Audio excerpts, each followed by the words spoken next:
నమస్తే భయ్యా. అన్న కల్కి సినిమా ఎలా అనిపించింది అన్న మీకు? సూపర్ భయ్యా. అసలు సినిమా అసలు మైండ్ బ్లోయింగ్. 3 ఉంటాయి భయ్యా దాంట్లో. ఒకటి వచ్చేసి కాంప్లెక్స్ ఉంటుంది, ఇంకో 2 ఉంటాయి. అసలు వాటర్ అనేది గ్రౌండ్ మొత్తం ఇంకిపోయిన తర్వాత వాళ్ళకు కాంప్లెక్స్ కట్టేది అల్టిమేట్ ఉంటుంది. అసలు అది సినిమాలో చూడాలి. అసలు ఒక్కొక్క విజువల్, సో గ్రాఫిక్స్ అల్టిమేట్ ఉంటుంది. అశ్వత్థామ ఉన్నంత సేపు ఆ హైట్, ఆ పర్సనాలిటీ, ప్రభాస్ చిన్నగా అయిపోతాడు ఆయన ముందు.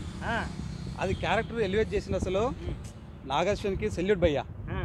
అది మాత్రం అల్టిమేట్ ఉంటుంది. రాసి పెట్టుకోండి. ప్రభాస్ అన్న గురించి ఇక నేను చెప్పొద్దు బ్రదర్, ఫ్యాన్స్ ఒప్పుకోరు కూడా. అసలు మాటలు లేవు, అల్టిమేట్ ఉంటుంది ఇక ప్రభాస్ది. ప్రభాస్ భయ్య అది ఒక్కొక్క విజువల్ చూస్తుంటే అసలు గూస్ బంప్స్ ఇంకా నాకు వస్తూనే ఉన్నాయి, తగ్గలే రావయ్యి. ఎట్లా చూడు పెరుగుతూనే ఉన్నాయి. ఇంకా సినిమా 3000 కోట్లు భయ్యా. రాసి పెట్టుకో ఇది. అసలు వరల్డ్ వైడ్ మనోడు హాలీవుడ్కి వెళ్ళిపోయాడు.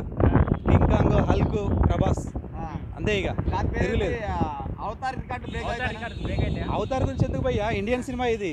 అవతార్ ఎవడో బొమ్మలు పెట్టి తీసిండు. మనోడు ఎట్లున్నాడు, కట్అవుట్ చూసి కొన్ని నమ్మాలంటారు కదా, నమ్మాలి డూడ్. అసలు కుమ్మడం కాదు, అల్టిమేట్ ఉంటుంది. Fantastic, mind blowing. అశ్వత్థామ తన్నేటప్పుడు బుజ్జి ఎగిరి కింద పడిపోతాయి కదా, అప్పుడు ఎలా అనిపించింది బ్రో ఫన్నీగా?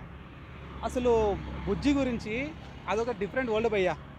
అసలు బుజ్జి ఉన్నంతసేపు అది తిరుగుతున్న వే ఉంటుంది.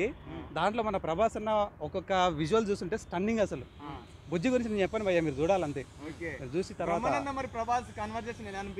బ్రహ్మానందం గారు లిమిటెడ్గా ఉంది భయ్యా సినిమాలో. అంటే మనం ఎక్స్పెక్ట్ చేసినంత ఉండదు.